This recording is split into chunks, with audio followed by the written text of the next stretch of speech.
Namanya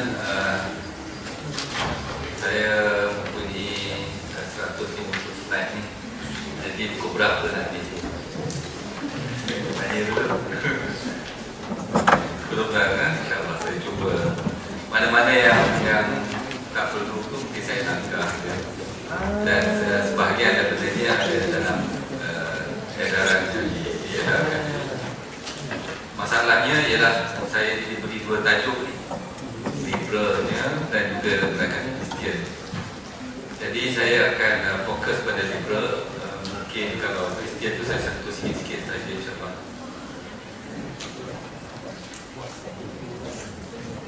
Kenapa kita nak bercakap tentang ancaman kedua-dua fahaman itu, terutamanya fahaman liberal ini, kerananya ancaman itu membawa pada ancaman akidah dan membawa pada kejadian pemutaran.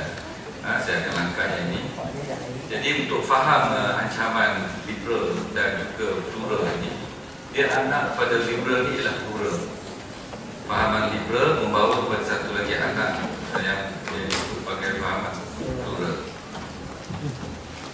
Saya ni bukan ceramah macam Ustaz Zabihan, dia laju macam bulat. Saya perlahan je, macam orang bersyarah di universiti dah bersyarah. Tapi insyaAllah kalau rasa ngantuk pun tak apa, sebab duduk dalam majlis ini boleh dapat pahala. Kalau nak dapat dua pahala, sebelum nak lena tu doa itu dapat dua pahala.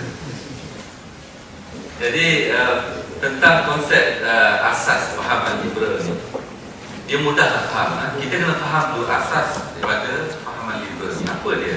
Fahaman liberal ni ialah menolak asas agama dan menolak asas negara. Inilah puncanya berlaku revolusi di Perancis dan sebagainya. Itu adalah satu pembebasan pemikiran yang menolak asas-asas agama dan juga menolak asas-asas negara. Jadi mereka nak satu kebebasan yang mutlak. Maka saya nak tunjuk di sini satu tayangan video yang saya sebut sebagai pemuncak kepada fahaman liberal. Video ini adalah rakaman di sebuah universiti di Indonesia, Universiti Islam Bandung, dan ketua pelajar dalam perhimpunan ini yang berdiri itu, dia mengajak para pelajar yang baru datang majlis suai kenal itu untuk menggantikan laungan Allahu Akbar itu dengan laungan anjing akbar. Saya tak ada mic di sini, saya cuba kalau dapat turunkan video boleh.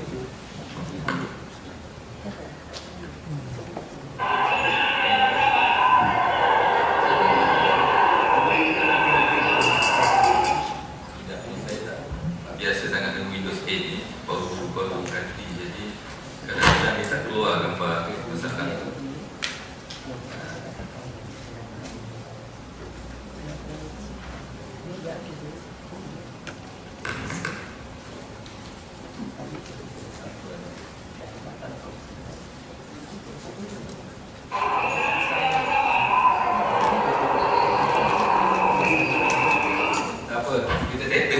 Dia pokoknya gambarnya macam tu, dia berdiri dan mengajak pelajar barunya berzikir. Dia kata berzikir anjing akbar.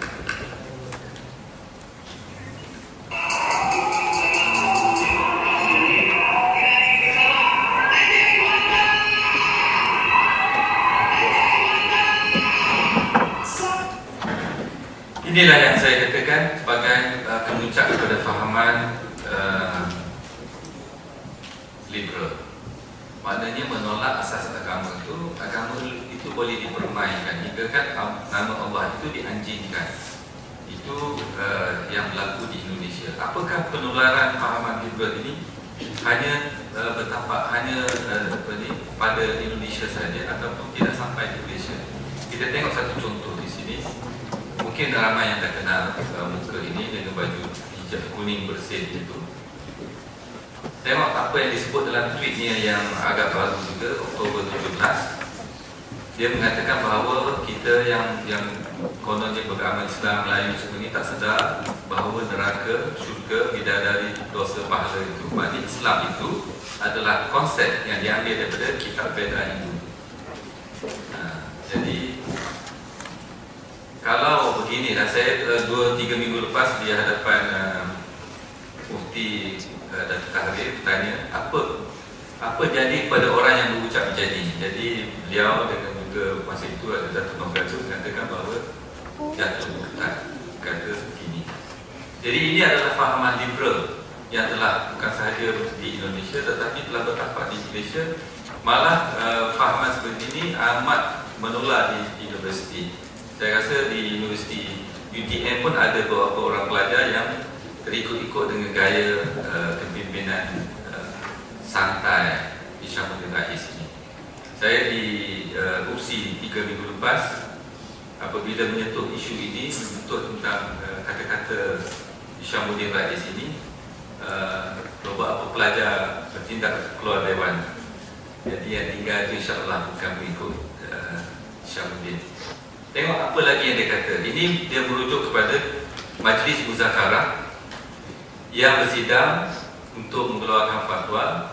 Dia kata kumpulan itu bangun kononnya bermuzakarah tapi tidak tak sebut perkataan muzakarah. Dan dia kata Majlis Muzakarah itu mengeluarkan fatwa, tapi istilah-istilah yang guna itu amatlah menjijikkan. Itu fahaman seorang liberalis. Jadi apakah ini kita tidak risau? Kita perlu risau, kita perlu ambil peduli kerana kita bimbang nanti satu hari nanti orang-orang yang berfikiran liberal plural ataupun yang Ustaz Damian sebut tadi, orang-orang yang mengikut ajaran Syiah itu menjadi pemimpin negara. Contoh di Indonesia kita ada Gus Dur, seorang liberalis, seorang pluralis yang menganggap Quran itu sebagai sebuah kitab lucah. Ini temubuannya dalam satu majalah dan juga dalam temubuan radio. Dia mengatakan dalam Quran itu banyak benda-benda yang disebut itu sebagai lucah. Jadi Quran itu adalah kitab yang paling porno. Hingga kan apabila dia mati, beliau dipatungkan dengan sebuah patung Buddha, dibuat oleh seorang seni patung, seni ukir patung, dan diabadikan, dipersetujui oleh keluarganya sendiri untuk diabadikan dalam bentuk patung. Dan apabila dia mati, kumpulan Confucius pun mengadakan majlis doa untuk dia, agar dia kata Gus Dur ni, sebab Gus Dur ni dia suka buat joke, suka buat kelakar. Dia minta supaya Gus Dur tu di akhirat tu buatlah joke supaya Tuhan itu tertawa. Sebab Tuhan tu di sana tu sunyi agaknya, dia kata. Sampai begitu dia buat Confucius. Dan apabila matinya dia tu hari ke-100, mereka buat satu majlis tahlil dalam dewan yang besar. Kumpulan-kumpulan berbagai agama di atas pentas membaca tahlil yang berbagai-bagai dari berbagai agama. Itu cara orang yang berfikiran plural. Kemudian datang juga pengaruh seperti boleh kahwin lintas agama, boleh kahwin berbagai agama antara Islam dengan yang bukan Islam. Ini sudah berleluasa di Indonesia. Pemimpin untuk sembahyang dibawa seorang perempuan untuk memimpin sembahyang Jumaat, di belakangnya orang lelaki. Dan ini bukan satu, Amin Awad ini bukan seorang, malah ada lagi pemimpin yang seperti ini. Seorang Mak Saleh Minah Saleh, Pamela Taylor ni asalnya Katolik, masuk Islam dengan niat yang baik, terpengaruh dengan fahaman liberal, akhirnya memimpin solat sunat Raya Haji di Washington, dengan di belakangnya ada lelaki dan juga perempuan yang tidak bertudung. Tengok sah pertama itu masuk malangnya, orang dah cantik nak masuk Islam tapi terpengaruh dengan fahaman seperti itu. Kemudian kita tengok juga yang liberal ni membawa fahaman di LGBT. Kumpulan-kumpulan Islam yang mengamal seks LGBT mengadakan satu perhimpunan mukhayyam, retreat dia, tamrin dia apalah. amal dia di Philadelphia awal tahun ini. Dan dalam majlis itu dihadiri oleh berbagai lelaki dan perempuan. Mereka mengadakan bagus sangat dia punya program itu, termasuk solat Jumaat. Solat Jumaat bersama, kumpulan-kumpulan LGBT ni buat solat Jumaat bersama. Kita tengok dia tulis itu solat Jumaat mixed gender dan juga open to all Muslim and non-Muslim. Sembahyang Jumaat bukan sahaja pelbagai mixed gender, tetapi orang bukan Islam pun sama-sama sembahyang Jumaat dan dipimpin oleh seorang imam da'i, seorang gay, Muslim gay. Kahwin dia, suami dia ke isteri dia tu adalah seorang gay Katolik. Jadi dia dalam dia ni ada semua sekali, liberalnya, LGBT-nya, pluralnya, sebab dia kahwin dengan orang yang Kristian. Jadi kita dah tengok apa dia yang dimaksudkan sebagai fahaman plural ni. Saya kena laju di sini ya. Fahaman plural ni ialah merujuk kepada fahaman di luar tu bahawa apa-apa ritual jawatan baik agama Hindu, Buddha ataupun Kristian, Islam itu adalah suatu amalan luaran, tetapi semuanya itu membawa kepada satu jalan yang benar, jalan yang satu kebenaran. Maka ciri-ciri pluralisme ini adalah mereka menganggap semua agama sama, bebas untuk keluar masuk agama. Hari ini Kristian, besok Islam, ataupun lusanya Hindu dan balik kepada Islam. Dan tidak ada suatu-satunya agama yang sebetul-betulnya benar. Maknanya semua agama itu relatif, tidak mutlak. Itu fahaman plural. Ada lagi 3 ciri yang saya tidak sebut ini ciri utama. Maka dengan fahaman sebegini, orang-orang Islam di Indonesia dalam majlis merasmikan sebuah gereja Kristian St. Francis Xavier baru lagi seminggu lepas. Ini dah 2 minggu ya. 1 Disember. Majlis ini berlangsung pada 28 November di Jakarta, Cakalingan. Majlis perasmian gereja diberkati oleh kumpulan Islam, pusat daripada Pondok Pesantren Al-Qadir, datang ke majlis itu untuk memberi keberkatan kepada perasmian gereja dengan menghadirkan 30 orang pelajarnya, mengadakan persembahan, dan di akhirnya ditutup dengan satu majlis doa selamat, doa berkat untuk gereja. Bayangkan gereja yang datang untuk memurtadkan orang Islam diberkati oleh kaum pondok. Itulah masalah fahaman liberal plural di Indonesia. Kemudian apakah kita ni bebas dari fahaman seperti ini? Saya dah tunjuk tadi tentang orang seperti Hishamuddin Rais. Jadi kita macam mana kita nak kenal orang-orang gini? Siapa mereka? Siapa mereka yang dikira sebagai liberalis agama dan pluralis agama? Kita diajar dalam kitab-kitab lama bahawa untuk mengenali ajaran-ajaran sesat ini, kita diajar dengan kitab-kitab seperti Al-Islamiyin dan Al-Baghdadi, kitab Usuluddin itu. Dia menyebut nama tokoh agamawan zaman mereka. Kemudian dia disebut juga apa ajaran-ajaran mereka, apa ucapan mereka, apa tulisan mereka. Jadi untuk memahami orang-orang seperti ini, kita kena tengok apa yang disebut, apa yang ditulis dan apa yang dilakukan. Ucapan dan tulisan ini termasuk untuk zaman kini ialah Twitter, Facebooknya, WhatsAppnya dan sebagainya, itu sebagai ucapan dan tulisan. Kerana ini semuanya membawa kepada gejala permurtadan. Maka ini yang dah saya sebut tadi, Hishamuddin Rais, sebagai satu ucapan yang boleh dikatakan jatuh murtad, yang disebut oleh orang Muslim. Kemudian kita kenali ajaran seperti ayat bin. Seorang raja dari langit turun ke bumi ini untuk melihat semua agama itu semuanya sama. Itu kata-kata ayat bin. Dia ni ayat bin ni dia pergi ke keluar masuk kuil, bawa orang Kristian buat persembahan, baca khutbahnya di tempatnya di Besut tu. dan dia pergi ke kawasan orang-orang asli, mengamalkan ajaran orang asli. Jadi keluar masuk Kuwait itu satu amalan biasa bagi dia. Ini banyak dirakam dalam internet, dalam YouTube. Dia disembah, dibasuh kakinya dengan air susu, kemudian disujud perempuan India ni. Video ini malah orang India pun marah. Orang India pun marah kerana yang disujud itu dikira orang Islam. Bila dia di Bali pun dia diraih sebagai orang besar, sujud ke kaki. Dan semua ni boleh didapati dalam video kalau kita cari ajaran sesat Ayah Pin.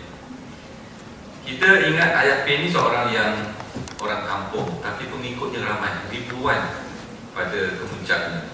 Malah orang-orang berpendidikan tinggi agama seperti Kamariah Ali ini, seorang ustazah lulusan daripada Al-Azhar dengan kelulusan Mumtaz, boleh terikut ajaran sesat Ayah Pin. Daripada pakai tudung hingga buang tudung, mencabar mahkamah kerana dia tidak mahu jadi Islam lagi di mahkamah. Suami dia pun lulusan Mesir, pun berikut sama. Itu orang kampung Ayah Pin. Tetapi ada juga orang yang berpendidikan tinggi, yang berbahasa Inggeris, berucap seperti ini, It is morally unacceptable to say to people of other faith. Maknanya kita ni, kalau kita orang Islam, kita kata agama lain itu tak betul, itu tidak bermoral. Dia kata tidak kira apa-apa agama, ada kebenaran yang lebih tinggi yang mengatasi ibadat ritual, yang mana ianya bertumpu pada satu kebenaran yang satu.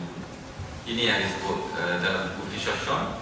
Tetapi ucapan ini dibuat oleh seorang orang Melayu kita di London School of Economics pada tahun 2010. Ustaz Zamihan dia berani dia sebut nama, saya tak berani sebut nama. Saya tunjuk gambar dia mungkin. Itu ucapan dia di London. Kita bertemu dengan dia, berbahas, berbincang pasal ucapannya, dan dia tetap bertegas dengan ucapannya. Walaupun dia tarik daripada blognya, tetapi ucapannya banyak boleh dipetik daripada pelbagai laman web lain. Itu ucapan. Kemudian kita tengok tindak tanduknya pula. Tindak tanduknya berlaku pada tahun 2012, tahun lepas, awal tahun, dalam satu sambutan perayaan orang-orang Hindu di Kuil Batu Gajah. Dia diraih sebagai seorang pembesar, kemudian pergi dengan disambut di depan kuil dengan piring yang berapi. Ada piring, ada api dalam piring itu, dan disapu pada dahinya. Ini maknanya mengikuti adat ritual agama Hindu.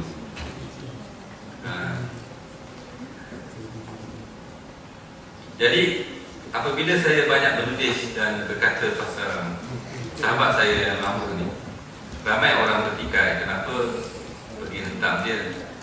Kawan dulu baik-baik kau main dengan ni, tapi kenapa tolak dia? Saya kata saya tolak dia kerana ideologinya bertentangan dengan Islam. Dan Berita Harian pun nak sangat interview kenapa saya tolak dia. Saya kata itu je lah. Saya tak tolak dia kerana lain, kerana politik. Saya hanya tolak dia kerana isu yang dia sanggup memperkecilkan Islam. Dengan satu lagi rakaman yang saya nak tunjuk di sini, pun saya rasa gambar tak akan keluar ni dengan masalah komputer yang baru beli seminggu ni, tak pandai nak pakai. Tapi pokoknya dalam ucapan ini dia kata we must remember that the God we worship is the same God. Saya boleh mainkan, boleh dengar audio saja. Dia kata muka-muka gambar dia keluar, kalau tidak tak keluar juga. We must renew our commitment to religious understanding and religious freedom in Malaysia. This is a time to test the resolve of all religions for peace and mutual respect. We must remember that the God we worship is in fact the same God, the Creator and Sustainer. Jadi dia kata semua Tuhan yang kita sembah ini adalah Tuhan yang sama. Dan di belakangnya adalah ketua-ketua padri Kristian, termasuk Choi Juming, di situ orang Johor. Choi Juming walaupun dia seorang dulu bekas ahli MCA dan sekarang di dalam PKR, dia seorang Kristian yang kuat. Ingat. Jadi Tuhan yang disebut Tuhan yang sama tu Tuhan yang mana satu. Susah kita nak kata. Kalau dia kata Tuhan tu semua sama, God we worship is in fact the same God. Tuhan yang macam mana? Tuhan yang tangan banyak, kepalanya gajah ataupun yang macam ni. Jadi bukan Tuhan macam ni. Sehingga kan ada orang-orang kita sendiri keliru dengan fahaman seperti ini, pergi ke kuil di Jalan Ampang, mendoakan agar kuil itu tidak dirobohkan kerana faktor pembesaran jalan, ada DPKL nak besarkan jalan dan terbabit dengan kawasan kuil. Maka orang kita sendiri pergi mendoakan agar kuil itu tidak dirobohkan. Saya risau yang doa tu yang baju kuning ataupun yang pakai kekayaan. Dan begitulah samanya dengan yang berlaku dengan di Indonesia yang saya sebut tadi. Faktor seperti ini yang kita takut berlaku di Malaysia. Hingga kan keliru anak-anak muda. Malah ini dah ada, fahaman seperti ini dah ada. Orang-orang kita meraihkan melawat gereja-gereja, melawat kuil, kononnya demi memahami lebih agama lain. Masalahnya kita pergi melawat pergi rumah ibadat agama lain ni, dia ada adat-adatnya. Ada doa yang kita baca sebelum kita masuk ataupun kita lihat, dan kita tidak boleh mengikuti amalan yang dilakukan dalam tempat peribadatan mereka itu. Termasuk kalau di tempat ibadat itu kena pakai kain kuning, kita tak boleh pakai kain kuning itu. Saya pernah pergi melawat bawa kuil di Bali. Saya bantah untuk pakai beberapa pakaian yang dipaksa saya pakai. Maka saya tak masuk. Sebab ulama mengatakan kalau kita pakai pakaian-pakaian itu macam kita meraihkan ibadat mereka. Jadi itu dua masalah dengan fahaman liberal pura. Akhirnya membawa satu tuntutan yang terbaru, tuntutan hak asasi manusia mengikut acuan barat. Apa dia? Ini berlaku dalam masa sebulan yang lepas, 2 bulan yang lepas, pada 24 Oktober, di mana ada satu perjumpaan di Geneva yang disebut sebagai Universal Periodic Review, satu semakan berkala untuk kepatuhan hak asasi manusia Malaysia di Geneva. Jadi dalam penyediaan untuk sesi UPR itu, sebuah NGO Human Rights, gabungan NGO Malaysia, membawa satu tuntutan. Nama NGO ni Komango, Coalition of Malaysian NGO, membawa buat tuntutan 100, kalau tersilap 120 itulah tuntutan. Tetapi di dalam itu ada 6 perkara yang membimbangkan.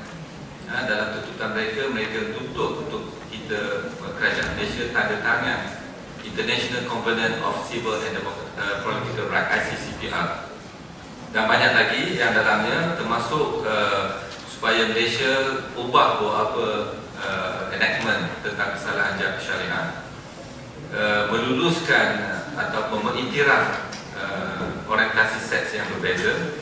Jadi saya nak fokus pada yang pertama itu, ICCPR. ICCPR ni dalam artikel dia ada panjang. ICCPR ni ada dekat 20 lebih perkara, dan dalam ICCPR ni termasuk satu perkara, artikel 18, yang menyebut tentang freedom to choose a religion or belief, including the right to replace one's current religion or belief with another. Jadi kebenaran untuk murtad, and or to adopt atheistic view, maknanya boleh menjadi seorang ateis. Jadi dua pertentangan di sini. Satu, boleh memurtad, boleh ianya bakal membawa satu gejala orang-orang Islam boleh murtad dengan mudah. Ini masalahnya. Sebenarnya perkara pemurtadan ini, kalau kita lihat dalam satu kertas putih yang dikeluarkan oleh Parlimen pada tahun 1988, Presiden PAS ketika itu, Haji Yusof Rawat, telah mengatakan bahawa 66,000 orang Melayu telah murtad. 66,000, satu angka yang besar. Kemudian 20 tahun kemudian, tahun 2006-2007, Tan Sri Harusani Mufti Perak pula mengatakan bahawa terdapat lebih 200 orang Melayu telah murtad, 200,000 orang Melayu telah murtad. Jadi dalam 66,000, 20 tahun kemudian 250,000, satu angka yang munasabah kalau kita lihat. Jadi kalau ini dalam keadaan di mana kerajaan menyekat penyebaran agama lain terhadap orang Islam dan juga menyekat gejala pemurtadan, tidak meluluskan. Ini pun berlaku. InsyaAllah nanti saya sebut lagi tentang gerakan Kristian berhubung dengan perkara ini. Seperkara lagi ialah dalam tuntutan orang-orang Komako di Geneva baru ini ialah menuntut supaya mereka yang beramal dengan ajaran seks songsa LGBT ini dibenarkan, dan mereka minta perkara yang bawah sekali itu supaya Section 377A Kanun Keseksaan berhubung dengan jenayah liwat itu dihapuskan. Jadi inilah tuntutan orang-orang LGBT. Malah mereka bukan setakat LGBT, dia ada istilah dia panjang lagi sekarang ni, LGBTIQ. LGBTIQ, Q itu merujuk pada kataan yang disebut sebagai pelik, ya, queer. Apa maksud queer? Pelik. Pelik itu adalah bagi mengiktiraf orang-orang yang ajaran seks songsa, yang mengamal seks songsa dengan binatang. Itu hendak mereka iktirafkan. Nah, inilah masalah ancaman liberal yang saya sebut tadi. Hinggakan orang Islam kita, orang Melayu kita menubuh satu NGO bernama Islamic Renaissance Front, mengadakan apa yang disebut sebagai projek dialog, membincang perkara-perkara yang telah diputuskan oleh ulama dahulu, untuk kita liberalisekan pemikiran bahawa apa kesalahannya homoseksualiti itu. Mereka debatkan, mereka forumkan, dan orang-orang seperti tokoh-tokoh yang berfahaman LGBT ini, yang mengamal seks songsa ini, digalakkan menulis dalam akhbar-akhbar mengatakan dia seorang gay, tak ada salahnya, dia masih Islam. Kemudian dibawanya orang seperti Ishak Mandi ini, dan penulis seperti atau pensyarah seperti Profesor Siti Mustamulia ini, seorang pensyarah syariah di Indonesia, mengatakan homoseksual itu satu yang tabi'i, diciptakan oleh Allah, maka ianya halal dalam Islam. Dan dia menulis satu buku, dia panggil Fiqh Sexuality. Dia mengatakan bahawa pengharaman homoseksual di zaman Nabi Lut itu adalah kerana Allah mengatakan di zaman itu manusia tidak ramai, nak dikembangkan manusia, bilangan penduduk.